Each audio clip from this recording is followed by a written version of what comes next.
નમસ્કાર મિત્રો, ધોરણ 9 ના વર્ગખંડમાં આપનું સ્વાગત છે. મિત્રો, આપણે છેક છઠ્ઠા ધોરણથી સંસ્કૃત ભાષા ભણતા આવ્યા છીએ અને લગભગ સંસ્કૃત ભાષાથી આપણે અવગત જ છીએ. છતાં કેટલીક બાબતો પ્રત્યે આપણું ધ્યાન હોતું નથી અથવા કેટલીક બાબતોનો ઉચ્ચાર કેવી રીતે થતો હોય, કોઈક નિશાનીનો ઉચ્ચાર કેવી રીતે થતો હોય એ આપણે જોઈએ. તો સૌથી પહેલા સંસ્કૃત ભાષાની જે લિપિ છે એ લિપિ દેવનાગરી લિપિમાં લખવામાં આવે છે.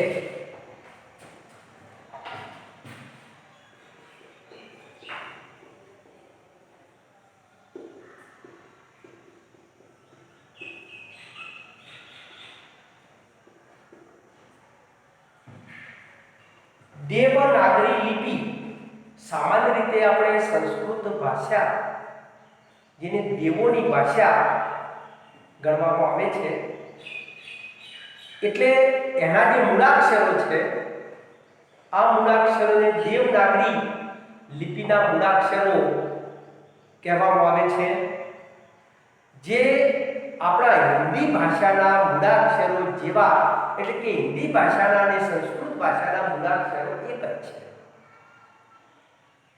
હવે આપણે બધા આપણા મૂળાક્ષરોથી અવગત છીએ. આપણે જાણીએ છીએ કે હિન્દીના અને સંસ્કૃતના બંને એક જ છે.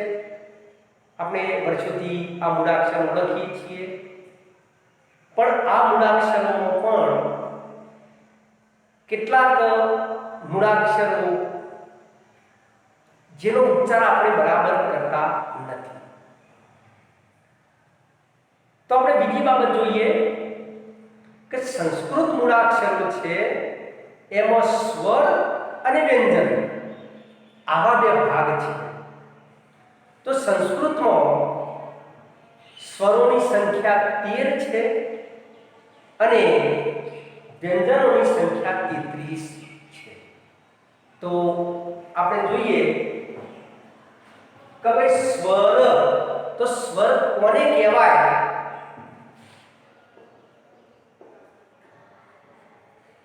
તો સ્વર કે સામાન્ય રીતે જે વર્ણનો ઉચ્ચાર સ્વતંત્ર રીતે થતો હોય તેને સ્વર કહેવામાં આવે છે. ફરીથી, સામાન્ય રીતે જે વર્ણનો ઉચ્ચાર સ્વતંત્ર રીતે થઈ શકતો હોય એવા વર્ણોને સ્વરો કહેવામાં આવે છે. તો સંસ્કૃતમાં આવા સ્વરોની સંખ્યા 13 છે. એના આપણે સામાન્ય રીતે ઓળખીએ છીએ. આપણે ધોરણ પહેલાથી ભણતા છે કે અ, આ, ઈ, ઉ, રૂ, ઋ આવા બધા સ્વરો છે. એમાં ખાસ કરી અને આપણા ગુજરાતી ભાષામાં ઋ સ્વર નથી અને સંસ્કૃતમાં એ આ ઋ સ્વર છે. હવે બીજી વાત કરીએ વ્યંજનોની. તો સામાન્ય રીતે વ્યંજન કોને કહીએ? તો જેનો ઉચ્ચાર સ્વતંત્ર રીતે થઈ શકતો નથી તેને વ્યંજન કહેવામાં આવે છે. એનો ઉચ્ચાર કરવો હોય તો તમારે એનો સ્વર ભેળવવો પડે, બાકી એનો સ્વતંત્ર ઉચ્ચાર કરવો એટલે અશક્ય વસ્તુ છે. એટલે સ્વતંત્ર ઉચ્ચાર થઈ શકતો નથી. તો આમ જે વર્ણનો સ્વર ભેળવી અને ઉચ્ચાર કરવામાં આવે એવા વર્ણને વ્યંજન કહેવામાં આવે છે. તો સંસ્કૃતમાં આવા વ્યંજનોની સંખ્યા 33 છે.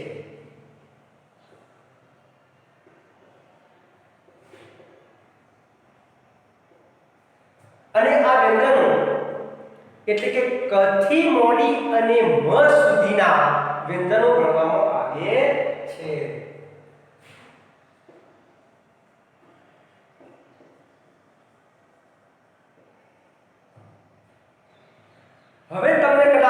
મનમાં એવો એક પ્રશ્ન ઉપસ્થિત થશે કે મેં કહ્યું કે ક થી મ સુધીના વ્યંજનો ભણવામાં આવે છે, તો આપણે હ અરે અળ, ક્ષ અને જ્ઞ આપણા ગુજરાતીના કક્કામાં સામેલ છે, તો સંસ્કૃતમાં કેમ સામેલ નથી? તો એનો પણ આપણે સમાધાન કરીએ.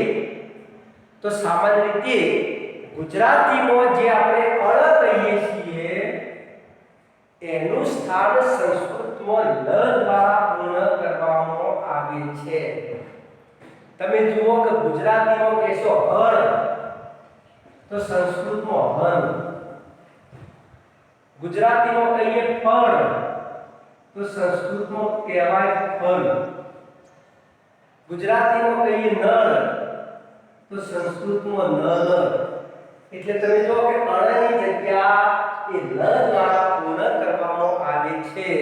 એટલે કે લૌકિક સંસ્કૃતની અંદર કોઈ અળ જોવા મળતું નથી, માત્ર વૈદિક સંસ્કૃતમાં અળનું સ્થાન છે. બાકી લૌકિક સંસ્કૃતમાં અળ જોવા મળતું નથી, એના બદલે લ થી એનું સ્થાન પૂર્ણ કરવામાં આવે છે. હવે આપણે બીજા વર્ણો જોઈએ કે ભાઈ ક્ષ. તો ક્ષ વર્ણ છે એ ક અને ક્ષ આ બંનેનો જોડાક્ષર છે, કોઈ સ્વતંત્ર વર્ણક્ષર નથી. પણ આ બંનેના જોડાક્ષર વર્ણને આ રીતે દર્શાવવામાં આવે છે કે જેથી વારંવાર આવી રીતે ક્ષ દર્શાવવું પડે નહીં, એના બદલે આ પ્રમાણે દર્શાવ્યું છે. એટલે કે ક્ષ જોડાક્ષર છે. એ જ પ્રમાણે જ્ઞ એ પણ જોડાક્ષર છે. તો આમ ક્ષ, જ્ઞ અને અળ એ સંસ્કૃત વર્ણોમાં દર્શાવવામાં આવેલા નથી. એટલે આમ સંસ્કૃત જે દેવનાગરી લિપિના વર્ણો છે એની સંખ્યા કુલ 13 સ્વરો અને 33 વ્યંજનો. આમ 13 + 33 એટલે 46 ની સંખ્યા થાય છે. હવે એનાથી થોડા આપણે આગળ વધીએ તો સંસ્કૃતમાં આપણને બે ટપ્પો જેવી નિશાની ખૂબ જ જોવા મળતી હોય છે. તો આવા બે જે ટપકા છે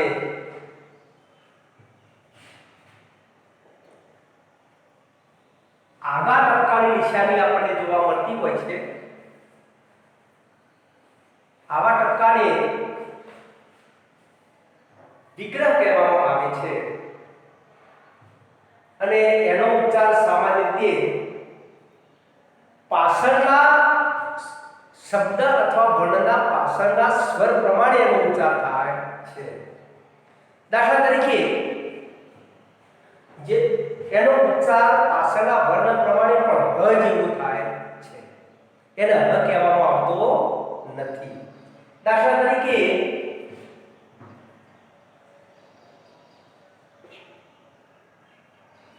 તો ભાનુ પછી વિગ્રહ કરીએ તો ભાનુ હું,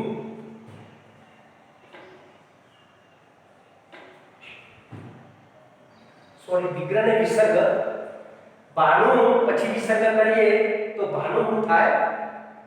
પછી દેવઈ વિસર્ગ કરીએ તો ઉચ્ચાર દેવૈહી પ્રમાણે થાય.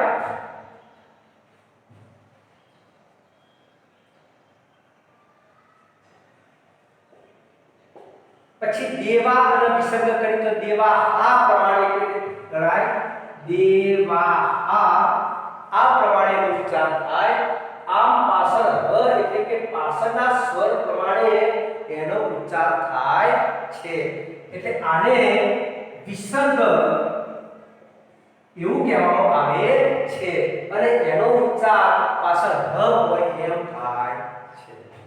હવે બીજો એક ઘણી વખત આપણને એક વર્ણ જોવા મળતો હોય છે કે ડ જેવો. આ ડ જેવો જે વર્ણ છે એને અવગ્રહ કહેવામાં આવે છે.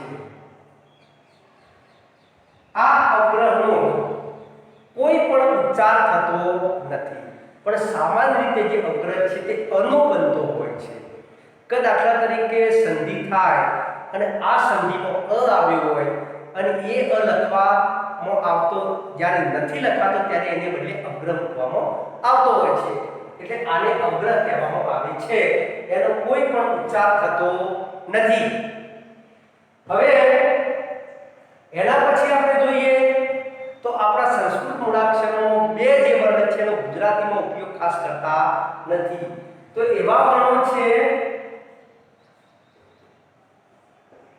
ઈય આનો ઉચ્ચાર થાય ઈય કે સામાન્ય રીતે આપણે ગુજરાતીમાં જેની વપરાશ થતી નથી પણ સંસ્કૃતમાં વપરાશ થાય છે પછી એક બીજો આવો ડ જેવો છે એને અંગ કહેવામાં આવે છે આનો પણ ગુજરાતીમાં આપણે ઉપયોગ થતો નથી પણ જ્યારે એના બદલે અનુસ્વારનો ઉપયોગ થાય છે અને આ વર્ણોને અનુનાસિક વર્ણો કહેવામાં આવે છે હવે એના પછી આપણે બીજી વાત આગળ કરીએ કે ગુજરાતી ભાષામાં હિન્દી ભાષામાં અંગ્રેજી ભાષામાં તમે જુઓ કે કર્તા કર્મ ક્રિયાપદ આ પ્રમાણે પદક્રમો ગોઠવીને વાક્ય બનતું હોય છે જ્યારે સંસ્કૃતમાં આવો કોઈ નિયમ નથી તમે કોઈ પણ પદને ગમે તે રીતે મૂકી શકો તો પણ તમારું વાક્ય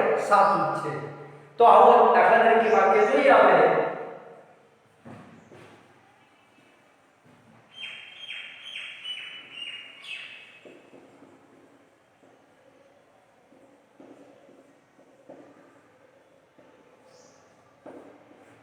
ભક્તઃ મંદિરમ ગચ્છતિ ભક્ત મંદિરે જાય છે આ વાક્યને આપણે બીજી રીતે લખીએ તો મંદિરમ ગચ્છતિ ભક્તઃ તો પણ સાચું અને આ વાક્યને આપણે લખીએ કે ગચ્છતિ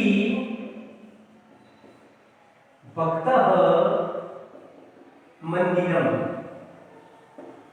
તો પણ સાચું એટલે તમે કોઈ પણ શબ્દને ગમે તે રીતે મૂકો તો એ સંસ્કૃતમાં એની છૂટછાટ છે કોઈ પણ શબ્દને કોઈ પણ રીતે મૂકી શકાય તો પણ આપણું વાક્ય સાચું જ્યારે ગુજરાતીનો પદક્રમ જાળવવાનો એ નક્કી જ હોય છે એટલે સંસ્કૃતમાં આ બાબતની છૂટ હોય છે હવે આપણે બીજી વાત કરીએ મહત્વની કે આપણા કોઈ પણ ભાષા તમે જુઓ આપણે ખાસ કરીને ચાર ભાષાઓથી કે સંસ્કૃત ગુજરાતી હિન્દી અને અંગ્રેજી આ ચાર ભાષાઓથી આપણે પરિચિત ખાસ કરીને છીએ અને જે કેટલાક ધર્મના લોકો કે જે ઉર્દુ ભાષા વિશે પણ અવગત હોય છે જાણતા હોય છે એ સિવાય લગભગ ચાર ભાષાઓથી જાણીએ છીએ આપણે તો આ ચારે ભાષાઓની અંદર એક વચન અને બહુવચન આમ વચન બે પ્રકારના છે જ્યારે સંસ્કૃત ભાષાની એ વિશિષ્ટતા છે કે એમાં બે જણા હોય તો દ્વિવચન અલગ મૂકવામાં આવતું હોય છે એટલે સંસ્કૃતની અંદર વચનો ત્રણ છે કે જે એક વચન દ્વિવચન અને બહુવચન આમ ત્રણ વચનો ગણવામાં આવે છે એટલે તમે વિભક્તિ હોય કે પછી કાળનાર્કો હોય કે અર્થના હોય પણ એક વચન દ્વિવચન અને બહુવચન આમ વચનો ત્રણ દર્શાવવામાં આવે છે એ સંસ્કૃત ભાષાની એક વિશેષતા છે હવે આપણે બીજી વાત કરીએ તો સામાન્ય રીતે વિભક્તિ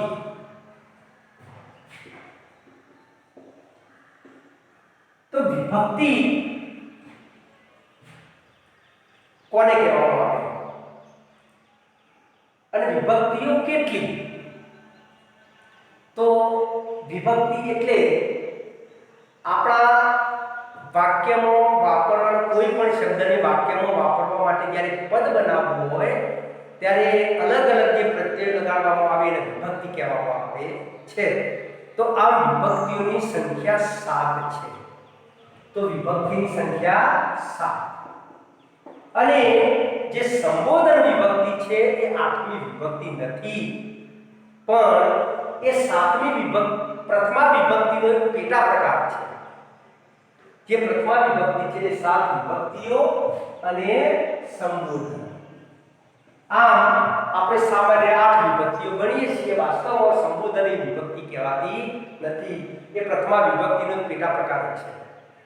જ્યારે કોઈક અનઅભિમુખી હોય અને એને અભિમુખ કરવા માટે હે અરે આપણે એવું કહીએ ત્યારે સંબોધન કહેવાય, કે હે રામ, કે હે લક્ષ્મણ.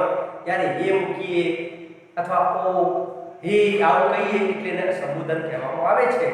એટલે એને સંબોધન એક પ્રથમા વિભક્તિનો પ્રકાર, પેટા પ્રકાર જ છે. એટલે આમ સાત વિભક્તિ અને સંબોધન સુધી આઠ વિભક્તિ એ ગણવામાં આવે છે. એટલે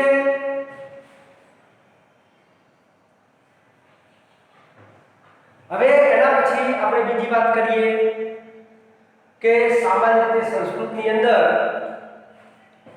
કાળ, વર્તમાન કાળ, ભૂતકાળ અને ભવિષ્યકાળ આ ત્રણ પ્રકારના એક સામાન્ય સંસ્કૃતમાં આપણા ભણવાના અભ્યાસક્રમમાં ત્રણ કાળ હોય છે. તો વર્તમાન કાળ, કે હું જાઉં છું વર્તમાન કાળ થયો, હું ગયો હતો ભૂતકાળ થયો, અને હું જઈશ તો એ ભવિષ્યકાળ. તો સામાન્ય રીતે આપણે ગુજરાતીમાં ભૂતકાળ કહીએ છીએ, પણ સંસ્કૃતમાં ભૂતકાળના પણ પ્રકારો છે.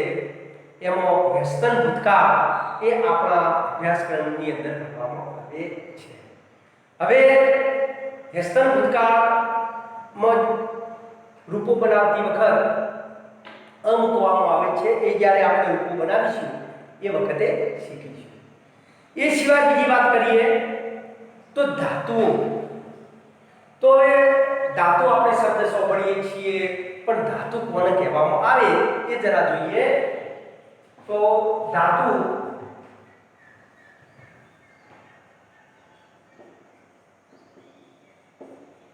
તો સામાન્ય રીતે ક્રિયાપદના મૂળ રૂપને ધાતુ કહેવામાં આવે છે. દાખલા તરીકે જાય છે તો એનું મૂળ રૂપ છે જવું. ખાય છે તો એનું મૂળ રૂપ છે ખાવું.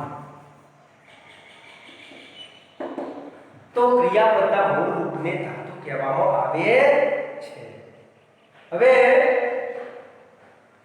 સામાન્ય રીતે સંસ્કૃતમાં આવા જે ધાતુઓ છે એ બધા ધાતુઓને મહર્ષિ પાણિનીએ 10 વિભાગમાં વિભાજિત કરેલા છે. તો જે આ 10 વિભાગ છે એ 10 વિભાગને દરેક વિભાગને ગણ એવું કહેવામાં આવે છે. તો આમ સંસ્કૃતના ધાતુના 10 ગણ છે, અને આ ગણને ઓળખવા માટે અલગ અલગ એની નિશાનીઓ છે.